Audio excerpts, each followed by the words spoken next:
Jebediah Hargrove stood at the edge of his grand estate, gazing out over the rolling hills that stretched into the distance. His mansion, an imposing structure of stone and iron, towered behind him, casting a long shadow as the evening's sun dipped low in the sky. He could feel the weight of the past pressing on his shoulders, a burden he could never seem to escape, no matter how far he ran. The town of Hollington had always been a place where traditions ran deep and family names held more power than the state's laws. The Hargroves were one of the oldest and wealthiest families in the area, their fortunes made through generations of land ownership, business dealings, and, in Jebediah's case, an inherited sense of superiority. Growing up in that world, he had been taught that people like him were born to rule, and people who weren't like him existed only to serve.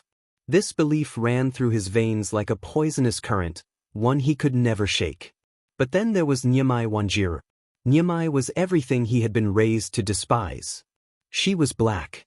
She was the daughter of immigrants, with a smile that could light up the darkest room and a spirit that refused to be broken by the world's prejudices. Jebediah first saw her at a party thrown by his father, a lavish affair with chandeliers that glinted like diamonds, and laughter echoing off the marble floors. She was standing by a window, her face glowing with the warmth of the evening light, as if she didn't belong in the room at all. It was the way she carried herself that first caught his attention. Her confidence was a silent challenge to the world around her.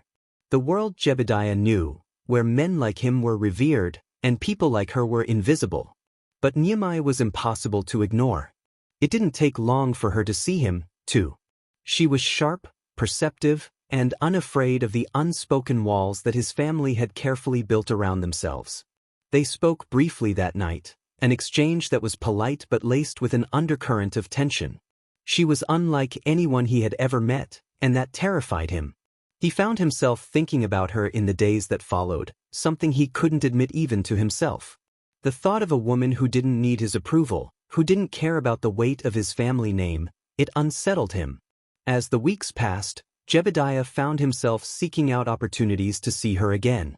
He didn't understand it at first, but soon he realized that he was drawn to her in a way that went beyond attraction.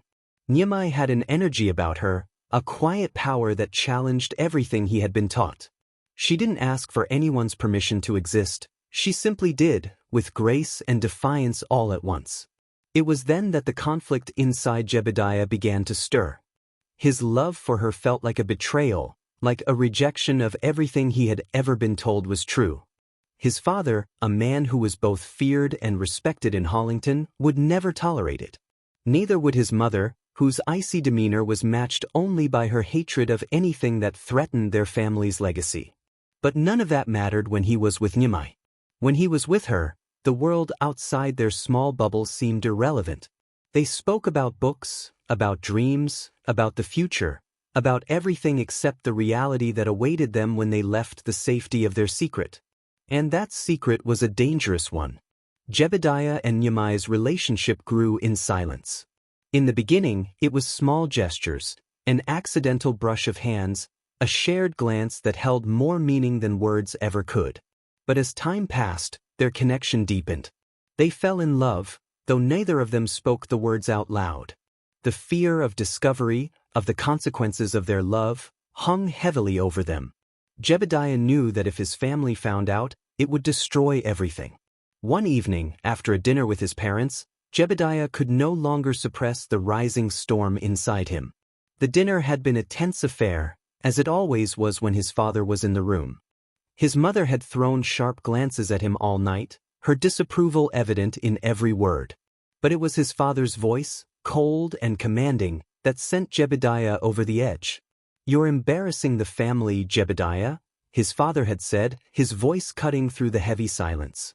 "You've been spending too much time with her. That woman is beneath you. You're putting everything we've built at risk." Jebediah had clenched his fists under the table, his mind racing. He could feel the heat of anger rising in his chest, the familiar bitterness that had been instilled in him since childhood. But for the first time, it wasn't directed at Nyamai. It was directed at his father, at everything his family stood for. "I'm not a child anymore, father," he had said, his voice low but steady. "I don't need your permission to live my life." His father had stared at him, eyes narrowed. "You will never be anything without this family. Don't forget that."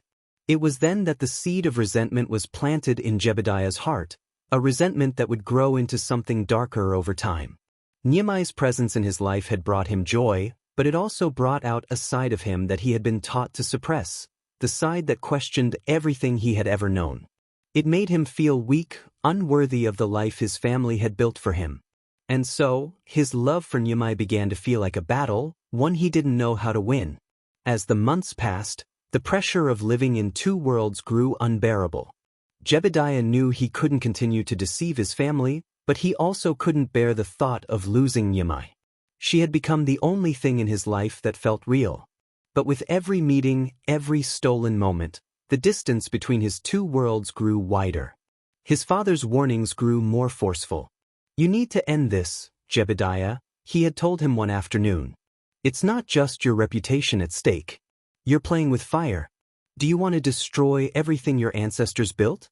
The words stung, but they also planted a seed of fear in Jebediah's heart. He had spent his entire life cultivating his family's legacy, building on the foundation of privilege and hatred that had been passed down through generations. To walk away from that, to embrace the very thing his father despised, was an impossible choice. But in Nehemiah's arms, the choice seemed clear. The final breaking point came on a night in late autumn, when the winds howled through the trees, and the air was thick with tension. Jebediah had returned home late, his mind clouded with the weight of his father's ultimatum. Nehemiah was waiting for him in their secret place, a small cabin by the lake, hidden away from the prying eyes of the town. They sat by the fire, the crackling flames casting shadows on the walls. Nehemiah spoke softly, her voice like a balm to his weary soul. "Jebediah, we can't keep living like this. We're both drowning in our own lies." "I don't know what else to do," he had replied, his voice hoarse with frustration. "If I leave, I lose everything. If I stay, I lose you." But that night, something inside Jebediah snapped. He couldn't do it anymore. The battle inside him had grown too fierce, and he had finally made a decision. Nehemiah's love had become a symbol of everything he could never have, everything he could never allow himself to embrace. In a fit of rage, he lashed out, his anger consuming him in a way he could not control. The love that had once burned so brightly now turned to something darker, more suffocating.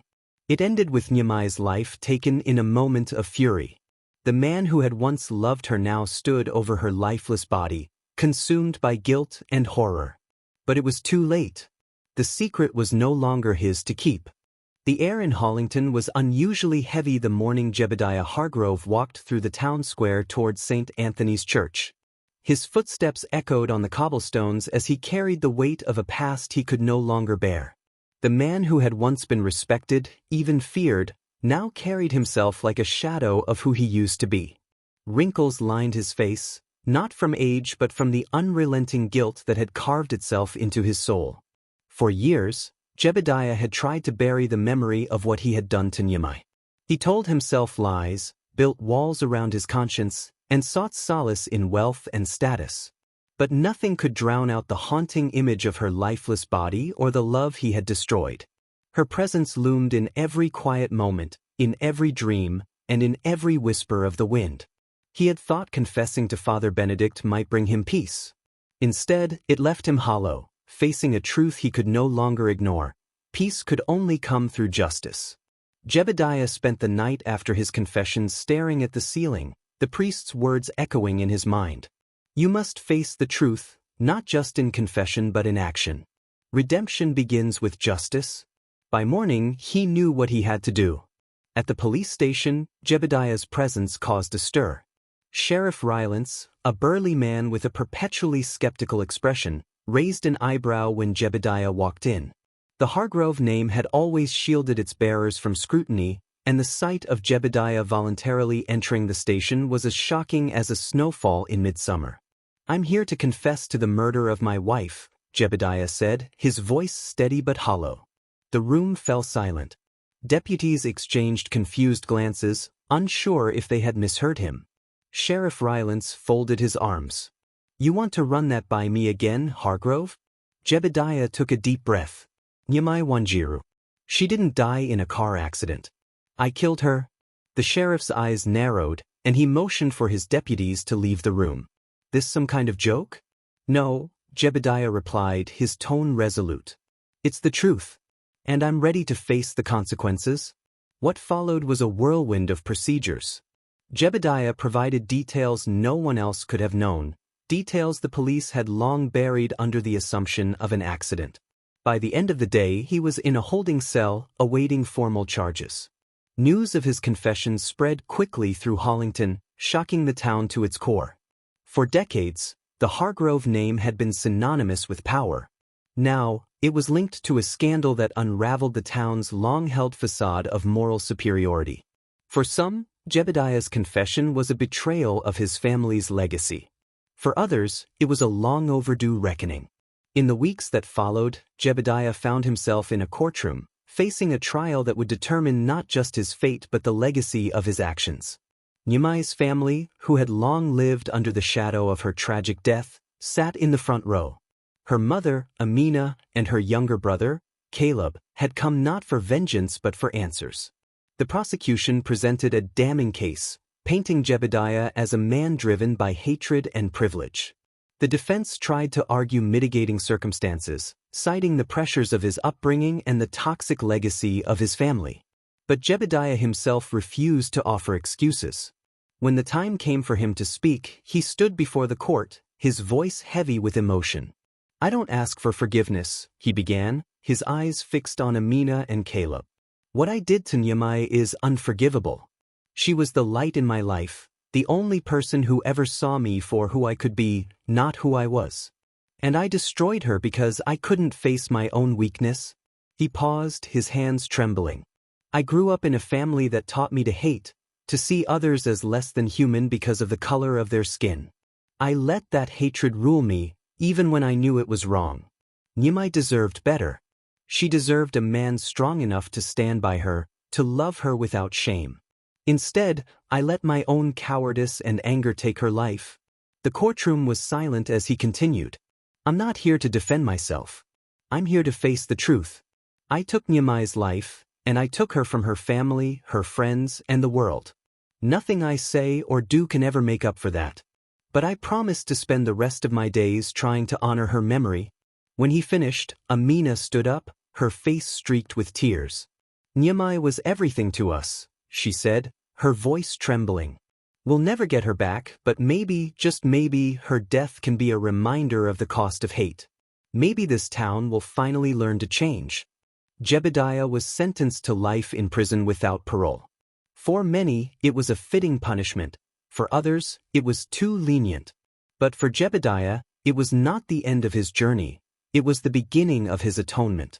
Prison was a harsh, unrelenting world, but Jebediah embraced it as a chance to rebuild himself.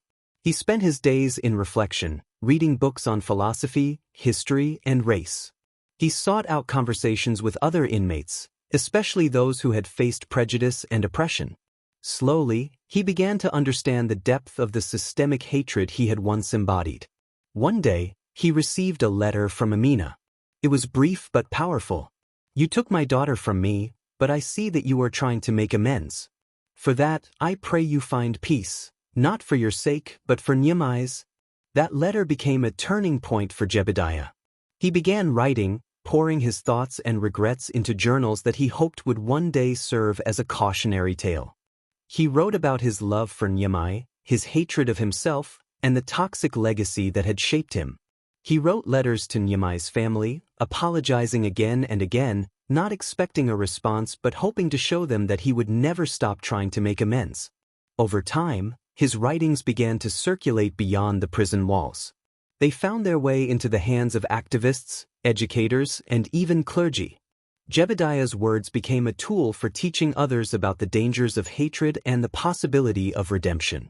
He never sought fame or recognition. His only goal was to honor Nyamai's memory by helping others avoid the path he had taken.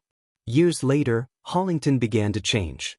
Inspired by Jebediah's writings and the conversations they sparked, the town slowly started to confront its own history of racism and exclusion. Schools introduced lessons on equality and justice. Statues of men like Jebediah's ancestors were removed, replaced with monuments honoring those who had fought for progress.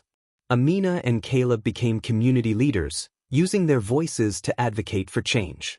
Though they never fully forgave Jebediah, they acknowledged his efforts to make amends. His actions will never bring Yimai back, Amina said at a town hall meeting, but his words have helped open eyes that were blind for far too long. In his final years, Jebediah remained in prison, content to live out his days in quiet reflection. When he passed away, the prison chaplain found a letter addressed to Yimai's family. I do not deserve your forgiveness, and I know I will never see Yimai again.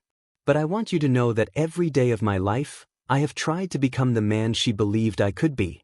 I hope that, in some small way, my efforts have honored her memory. Jebediah Hargrove died a man changed, not redeemed, but repentant. His story became a reminder that even the darkest hearts could seek the light, and that love, though fragile, had the power.